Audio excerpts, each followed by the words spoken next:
하나님의 말씀 누가복음 5장 1절로 11절 말씀. 1절 제가 먼저 읽습니다. 무리가 옹리하여 하나님의 말씀을 들을새 예수는 게네사렛 호숫가에 서서 호숫가에 두 배가 있는 것을 보시니 어부들은 배에서 나와서 그물을 싣는지라.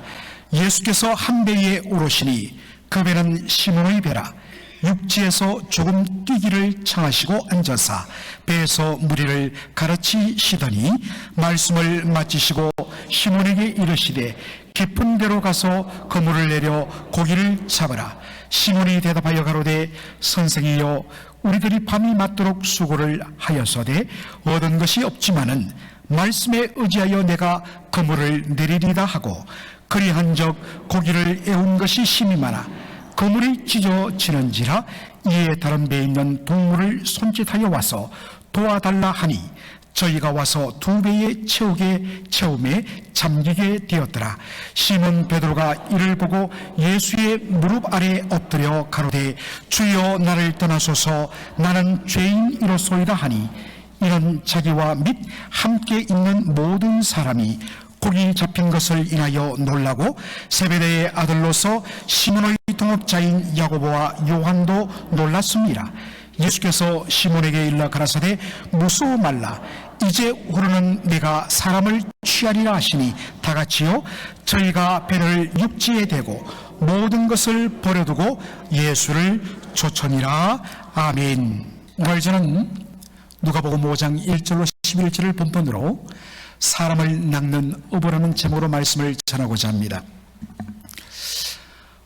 작년 11월 첫 주 주일 주보에 제가 칼럼을 썼습니다마는 작년 10월 말 마지막 한 주간을 제가 휴가로 보냈습니다. 그리고 그 기간에 하루를 선배 목사님과 함께 바닷가에 낚시를 하러 갔습니다. 가기 전날에 제가 아내에게 호언장담을 했습니다.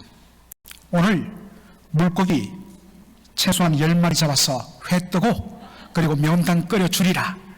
그렇게 약속했는데 결과는 한 마리도 잡지 못하고 빈손으로 돌아왔습니다. 핑계를 대자면 여기 낚시를 좋아하시는 예를 들어서 우리 이덕주 집사님, 김규태 집사님 같은 경우에 정말 전문가신데 여러분 낮이 해가 지고 그리고 그때로부터 해서 해가 뜨기 전 새벽 그때에 낚시를 해야만이 고기를 잡을 수 있습니다. 왜냐하면 고기가 주로 활동하는 기간은 그때이기 때문입니다. 그런데 제가 간 시간이 여의치 않아서 낮에만 갈 수가 있었습니다. 더군다나 그날 10월 말인데도 얼마나 강풍이 부는지 너무나 추웠고 그리고 바닷물이 크게 출렁였습니다. 그러면 가뜩이나 없는 물고기들이 다 가로 왔던 물고기들이 깊은 곳으로 들어간다는 것입니다. 배를 타지 않는 이상 바닷가에서 낚시를 하면 물고기를 잡을 수 없다는 것입니다. 베드로는 갈릴리 호수에서 잔뼈가 굵은 어부였습니다. 대대로 할아버지의 할아버지, 아버지의 아버지, 그리고 자신 어릴 때부터 배를 타고 언제 그리고 어디에 그물을 내려야 물고기를 잘 잡을 수 있는가를 환히 꿰뚫어 보던 물고기 잡는 전문가 어부였습니다. 그래서 물고기가 왕성하게 활동하는 저녁 시간을 택하여서 그물을 내렸습니다. 보통 그러면 정도의 차이는 있지만 늘 묵직한 무게를 느끼며 그물을 끌어올릴 수 있었습니다. 그런데 이상하게도 그날은 밤새도록 그물을 내리고 올리고를 반복했는데 한 마리도 잡지 못한 것입니다. 몸도 지치고 마음도 낙심이 되었을 것입니다. 그래도 또 그날 저녁에 그물을 내려야 되기 때문에 그물을 끌어올려 보니까 거기에 수초들 뻘들이 물어 있었습니다. 또 보니까 곳곳에 구멍이 난 부분이 있었습니다. 그래서 호숫가에 배를 대고 그물을 씻고 손질하고 있었습니다. 참고로 오늘 본문에 보면, 누가복음에 보면 이 갈릴리 호수를 뭐라고 표현합니까? 게네사렛 호수라고 말합니다. 마태와 마가복음에는 갈릴리라고 되어 있는데 유독 누가복음에는 게네사렛 호수라고 되어 있습니다. 여러분, 이 게네사렛이란 말은 히브리어 긴네롯에서 나온 말입니다. 여호수아를 보면 12지파의 땅을 분배하는데 갈릴리 주변을 살펴보던 사람들이 높은 곳에서 호수를 보니까 와, 이건 긴네롯이다. 그래서 그 호수와 그 주변의 땅을 긴네롯이라 명명했습니다. 여러분, 긴네롯은 하프, 여러분 악기 하프 있죠? 저 멀리 산 꼭대기에서 보니까 갈릴리 호수의 모양이 마치 손에 들고 연주하는 하프 모양을 보였기 때문에 그곳을 긴네롯, 이것이 로마의 표현으로 게네사렛이라고 그렇게 명칭이 된 것입니다. 그러니까 갈릴리 호수입니다. 그런데 잠시 후에 사람들이 웅성거리며 모여들기 시작했습니다. 처음에는 몇십 명, 몇백 명, 나중에는 수천 명이 호숫가 둔덕 위에 가득 차 앉았습니다. 예수님이 사람들과 함께 나타난 것입니다. 수천 명이 그 자리에 꽉 채우다 보니까 예수님이 앉아서 서서 전할 말씀의 공간이 없었습니다. 마침 거기에 보니까 베드로와 그의 동업자 요한과 야고보의 형제 두 배가 되어 있었습니다. 그 중에 예수님이 베드로의 배를 택하시고 거기에 오르셔서 부탁합니다. 배를 육지에서 호수 안쪽으로 띄워달라고. 그리고는 거기서 호수 밖에 있는 사람을 향하여 말씀을 전하셨습니다.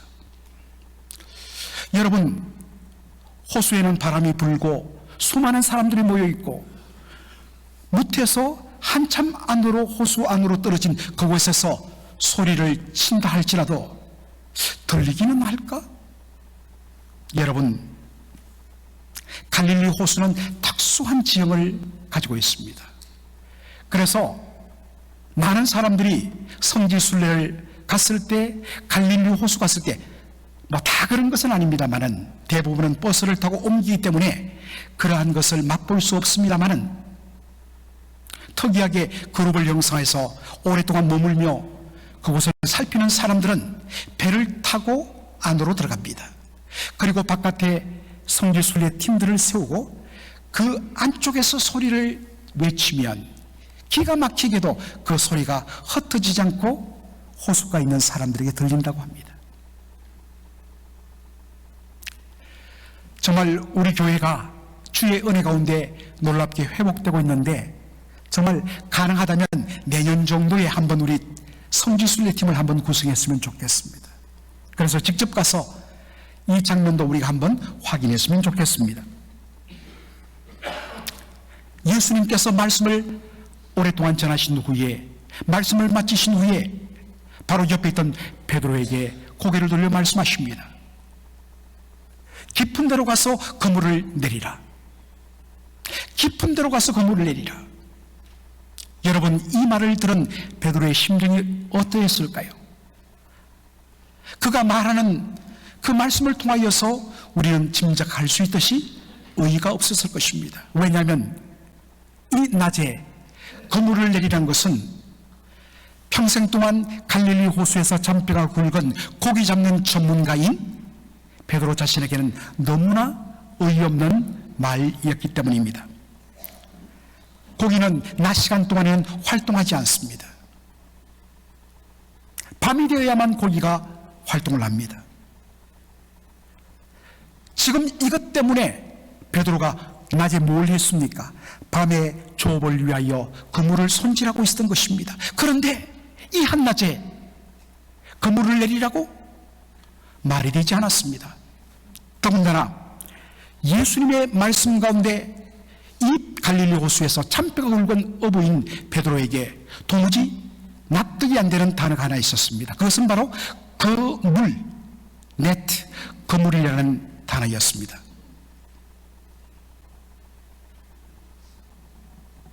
여러분들, 여기에 쓰인 그물이라는 헬라어 단어는 딕티온이란 단어입니다. 이 딕티온이란 단어는 어떤 그물을 말하느냐? 세마포실로 짠 그물을 말합니다. 여러분, 세마포실, 제사장 예배복을 만드는 데 쓰이는 실입니다. 하얀 빛깔을 띠는 실입니다. 여러분, 하얀 빛깔을 띠는 실로 짠 그물을 생각해 보십시오.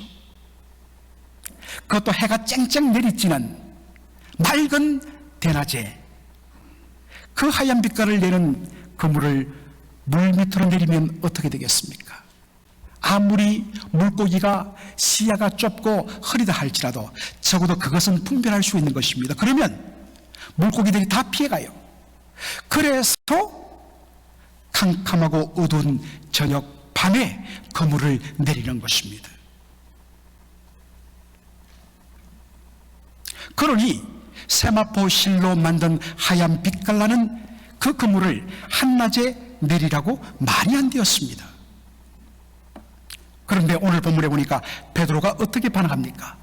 시몬이 대답하여 가로되 선생이여 우리들이 밤이 맞도록 수고를 하여서되 얻은 것이 없지만은 뭐라고요? 말씀에 의지하여 내가 그물을 내리겠습니다 라고 하고 그물을 내립니다. 여러분, 베드로는 자신이 업으로서 경험했던 경험과 상식과 자신의 경험했던 그 모든 체험으로서는 도무지 받아들일 수 없는 예수님의 말씀이었습니다. 그런데 왜 그가 순종했을까요? 힌트는 바로 누가복음 5장에 있는 말씀입니다. 무리가 옹미하여 무리가 예수님을 애워싸서 하나님의 말씀을 들을새 예수님께서 게네사렛 호숫가에 있어서 하시는 하나님의 말씀을 들었다 했습니다. 여러분 잘 보시면 사람들이 분명 들은 것은 호숫가에 서서 아니 배 위에서 바깥에 있는 사람들을 향하여 외치는 예수님의 말씀이었습니다. 그런데 사람들은 예수님의 말씀을 누구의 말씀으로 들었다고요? 하나님의 말씀으로 들었다는 것입니다. 예수님의 말씀, 그 전하는 말씀의 그 권세와 권위와 무게감이 그들을 짓누르면서 하나님의 말씀이다. 호수 안에서 바깥에 있는 저 멀리 있는 사람들을 향하여 외치시는 예수님의 말씀이 하나님의 말씀으로 들렸다면 바로 자기 옆에서 전하시는 예수님의 말씀, 그것을 듣는 베드로, 그 예수님의 말씀을 통해 나오는 하나님의 말씀의 무게와 권위에 완전히 압도되었을 것입니다. 그래서 말합니다. 자신의 경험과 상식과 이성으로서는 도무지 납득이 될 수 없는, 순종할 수 없는 말씀이지만 말씀의 권위에 순종하여 말씀에 의지하여 제가 그물을 내리겠습니다 라고 순종한 것입니다. 사랑하는 성도 여러분, 우리가 때로 살아갈 때에, 우리가 믿음 생활할 때에 우리의 이성과 경험과 우리의 일상적인 체험과 사람들의 상식 수준에 비추어서 하나님의 말씀이 부딪히고 납득이 안 되고 충돌되는 부분이 발생합니다. 바로 그때 우리가 붙잡고 결정 내려야 할 것은 무엇이냐? 하나님의 말씀의 진실성입니다. 우리 하나님 결코 허투루 시건하지 않은 분이시다. 하나님의 말씀은 진리의 말씀입니다. 그러므로 말씀에 의지하여 제가 순종하겠습니다. 결단을 내려야 합니다. 여러분 지금 혹시 여러분의 여러 가지 이성과 여러분의 경험에 근거하여 하나님의 말씀이 부딪힐 때에 여러분 갈등하면서 그것에 순종하지 못하는 부분이 있습니까? 그러면 여러분 이성과 상식과 경험에 여러분의 삶은 머뭅니다.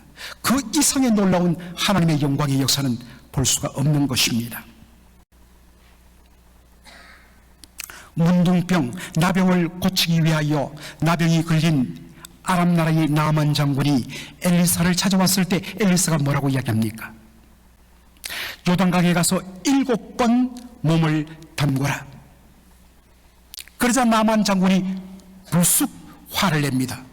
내 생각에는 이 사람이 당장 내 앞에 달려나와서 떨리는 손으로, 두려운 손으로 내 상처 위에 손을 얹고 안수하며 기도해 줄 알았다. 그런데 요단강에 가서 몸을 7번 담그라고? 우리 아람 나라에는 요단강보다 더 물이 많고 더 깨끗한 물이 흐르는 강들이 수도 없이 많은데 요단강에서 몸을 담그라고? 그래서 분노가 나서 가려고 할 때에 옆에 있던 보좌관들이 붙듭니다. 장군이시여, 이것보다 더 큰 것도 요구하면 들어야 되지 않겠습니까? 하물며 요단강에 7번 몸을 담그라는 말씀을 왜 못하겠습니까? 해보십시다. 놀라운 일이 났죠. 7번째 몸을 담궜다가 일어나는데 나병이 온데간데 없고 어린아이 피부처럼 깨끗해진 것입니다. 죽은 지 나흘째 되는 날, 예수님이 나사로의 무덤을 찾았을 때에, 그리고 그들에게 부탁을 합니다. 저 돌문을 열어라. 그랬을 때 뭐라고 이야기합니까? 이미 죽은 지 나흘이요, 이미 썩은 냄새가 납니다. 그때 예수님 마리아와 마르다에게 뭐 이야기합니까? 네가 하나님의 말씀을 믿으면 하나님의 영광을 보리라. 사랑하는 성도 여러분, 여러분의 상식과 여러분의 경험과 여러분의 지금까지 내려온 관습에 딱 여러분 머무르면 그것으로 끝납니다. 혹시 부딪히는 것이 있습니까? 말씀과 부딪히는 것이 있습니까?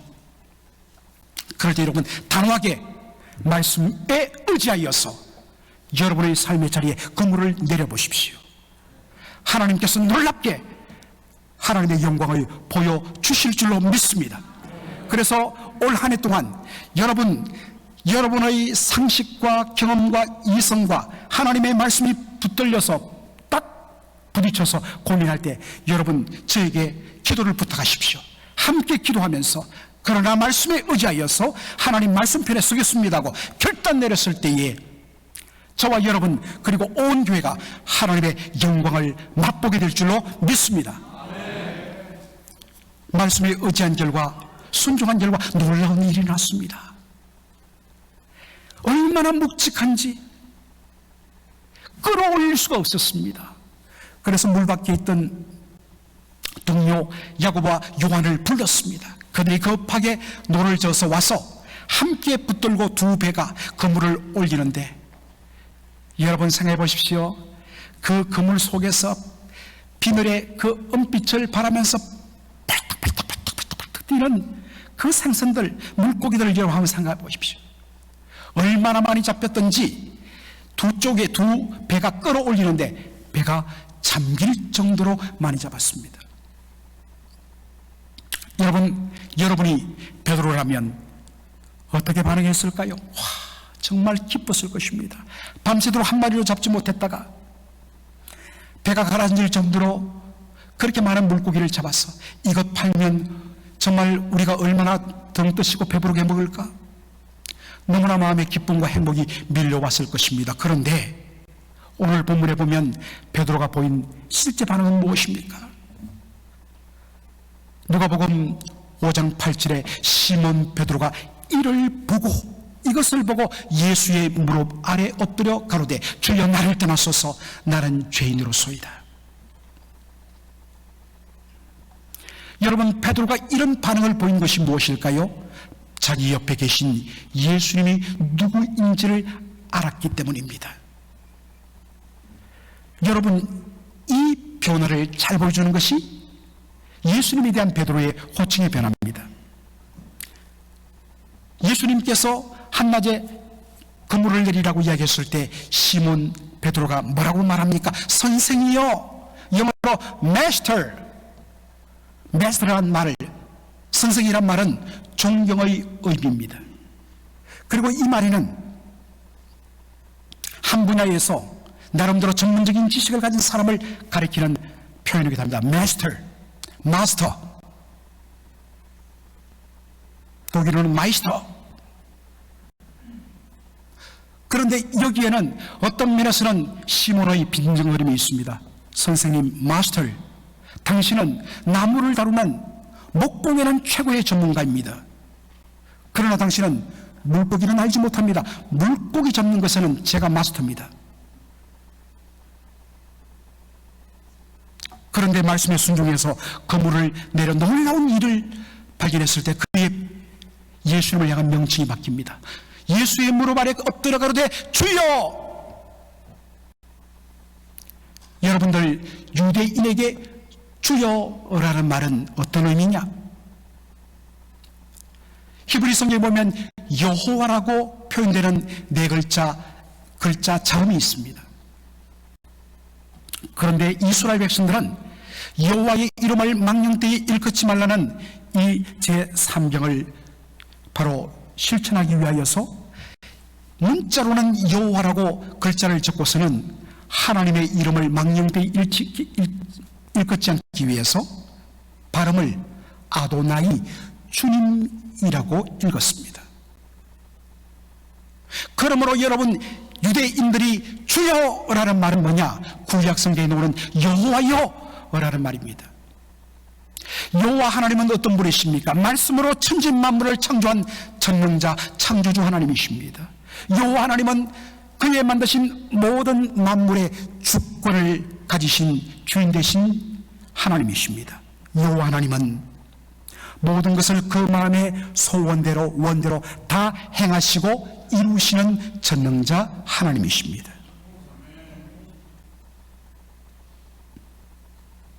자기 옆에 있는 예수님이 바로 그 여호와, 그 주님이신 것을 고백한 것입니다.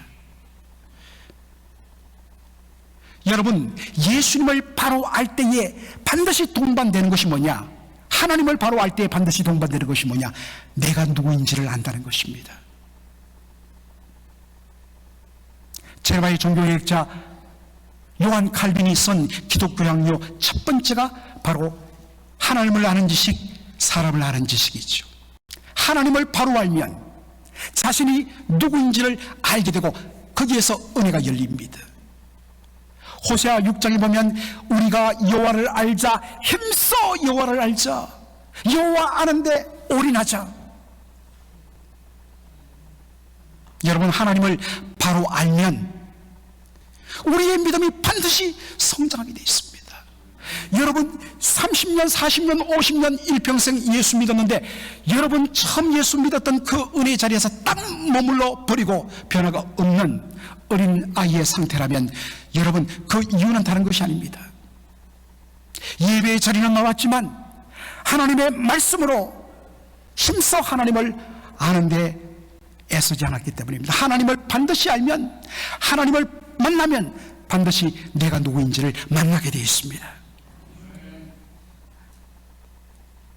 바로 옆에 계신 예수님이 주님이란 것을 알았을 때에 베드로는 주여 나를 떠나소서, 나는 죄인입니다. 내 옆에 계신 영광의 주님, 그분의 임재 가운데 자신의 존재가 드러나게 되어 있습니다. 여러분, 이것이 축복의 시작입니다. 이사야 6장에 보면 이사야가 환상 중에 하나님의 보좌, 그 보좌에 앉으신 하나님의 영광을 보게 됩니다. 거룩하신 하나님 보좌 주위에 스라비로 호칭되는 천군 천사들이 그렇게 날개를 치면서 날아다니는데 놀랍게도 날개가 6개였습니다. 위에 두 날개는 자신의 눈과 얼굴을 가리고 아래쪽 두 날개로는 자신의 몸을 가리고 나머지 두 날개로 하늘을 날아다니며 거룩하다 거룩하다 거룩하다 만군의 여호와여, 하나님의 영광이 온 땅에 충만하다 찬양을 했습니다. 천사는 순결한 존재입니다. 그러나 그 순결한 존재인 천사마저도 거룩하신 하나님의 영광의 임재 앞에서 감당할 수 없어서 자신의 몸과 얼굴을 가릴 수밖에 없었던 것입니다. 이 광경을 바라본 이사야가 뭐라고 탄식합니까? 화로다 나여 망하게 되었도다. 하나님 앞에서 자신이 누구이며 자신이 망하게 된 자인지를 발견할 때에 거기서 흥하게 되는 역사가 일어나게 되는 것입니다. 베드로는 말합니다. 주여 나를 떠나소서 나는 죄인이로소이다. 그런데 예수님이 보이신 반응은 무엇입니까? 무서워 말라. 왜 예수님이 그를 오히려 품으십니까? 그것은 예수님이 이 땅에 오신 목적이기 때문입니다. 예수님이 이 땅에 오셔서 우리의 죄를 덜추어내며 부끄럽게 만들며 너 아웃 옐로 카드 아니 레드 카드 우리를 퇴장시키기 위하여 심판하기 위하여 오신 분이 아니십니다. 그분은 우리의 수고하고 무거운 짐을 당신의 어깨에 대신 져주시며 우리에게 영생을 주기 위하여 그래서 자신의 몸을 온전히 생명을 내어주기 위하여 이 땅에 오신 분이십니다. 이 예수님 믿고 이 예수님 품으시면 영접하시면 여러분에게 놀라운 생명이 주어질 줄로 믿습니다. 그러나 예수님은 그저 눈물 닦아주고 위로해주고 도닥거려주고 하는 것으로 끝나지 않습니다. 우리 이민교회의 귀한 사명이 이민 삶에 지친 수많은 사람들 함께 모여서 위로해주고 도닥여주고 함께 교제하는 이 일 너무나 귀한 일입니다. 그러나 여기에서 멈춰버렸기 때문에 더 이상의 사명을 가질 수가 없었던 것입니다. 주님이 사명을 주십니다. 누가복음 5장 10절에 이제 후로는 네가 사람을 취하리라 사람을 낚는 어부가 되리라는 사명을 주십니다. 여러분 여기에 네가 사람을 취하리라 영어로 You will catch men catch 잡는다. 그런데 이 catch라는 영어 단어 잡는다는 이 단어는 헬라어로 두 단어가 합쳐진 단어입니다. 이 단어 속에는 생명을 살린다는 단어 그리고 붙잡다는 단어가 합쳐진 단어입니다. 여기 낚시 좋아하시는 우리 집사님들이 계시는데 여러분 왜 낚시하십니까? 물론 이 여러분들 유튜브에 보면 그 낚시 전문가들은 고기를 잡아서 사람들에게 쇼잉해야 되니까 다시 놓아줍니다. 그러나 대부분의 경우 어떻습니까? 왜 고기를 잡습니까? 고기를 잡아서 잡수시기 위하여서 잡습니다. 그러므로 세상의 어부는 고기를 죽이기 위하여 여러분 물에서 고기를 꺼내면 고기는 얼마 안 가 죽습니다. 그런데 예수님이 말씀하시는 사람을 낚는 어부는 어떤 어부입니까? 죽음의 물 속에서 죄악의 파도 속에서 허우적거리는 사람을 살리기 위하여 끄집어내고 붙잡아내는 사람입니다. 하나님께서 여러분을 다른 죽어가는 사람들을 붙잡아 끌어내어 생명 주고 살리도록 하기 위해서 여러분에게 사명 주신 것이 무엇이냐? 사람을 낚는 어부인 것입니다. 여러분 주위에 보면 수많은 사람들이 사실은 지금 물속에 잠겨서 손이 들어왔다 나왔다 하고 있습니다. 사인을 보내주고 있습니다. 제발 나를 좀 끄집어내어서 살려다오. 그래서 우리가 아까 불렀던 찬송이 찬송가 258장 아니겠습니까? 우리 이 찬양 1절 한번 다시 우리가 무반주로 한번 불러보죠. 물 건너 생명줄 던지어라 누가 저 형제를 구원하려 우리의 가까운 형제이니 이 생명줄 누구가 생명줄 던져 생명줄 던져 생명줄 던져 물속에 빠져간다 생명줄 던져 생명줄 던져 지금 곧 건지어라. 아멘. 지금 여러분 주위에 이 세상의 물결 속에, 이 죄악의 어둠 속에 지금 손이 잠겨 마지막 손만 내밀고 있는 사람들이 있습니다. 여러분이 달려가서 손 내밀어야 합니다. 붙잡아서 그에게 생명을 주어야 하는 것입니다. 이것을 위하여 주께서 우리를 부르셨습니다. 올 한 해 저희 교회는 두 가지 사명을 간직한 채 달려갈 것입니다. 첫째로는 표처럼 신자에서 제자로 그리스도의 장성한 분량이 충만한 데까지 이르는 교회가 되기 위하여서 우리가 말씀을 함께 나누고 그리고 선포하면서 제자 훈련 신청을 받았습니다.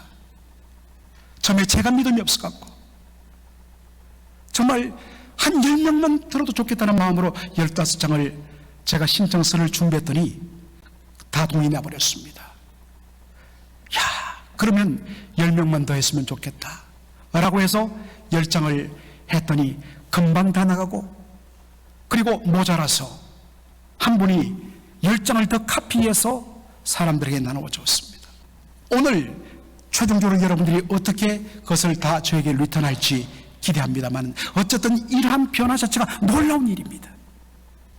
2월 말부터 우리가 훈련을 받기 시작해서 10월, 12월 초에 되었을 때 우리 교회가 어떻게 바뀔지, 훈련 받는 성도 한 사람 한 사람이 말씀의 은혜 가운데 바뀌면 그분의 배우자가 바뀌고 그분의 가정이 바뀌고, 그렇게 은혜 받은 사람이 구역에 들어갈 때 그 구역에 놀라운 은혜의 전염이 일어나고, 그래서 매달마다 변화되어 올 연말에 우리 교회가 변화될 모습을 생각하니까 너무나 감격이 되고 기대가 벅찹니다.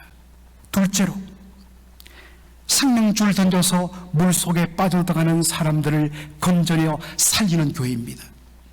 어제 우리 유홍열 목사님이 오셔서 너무나 귀한 은혜의 도전을 주셨는데 솔직하게 고백을 하셨습니다.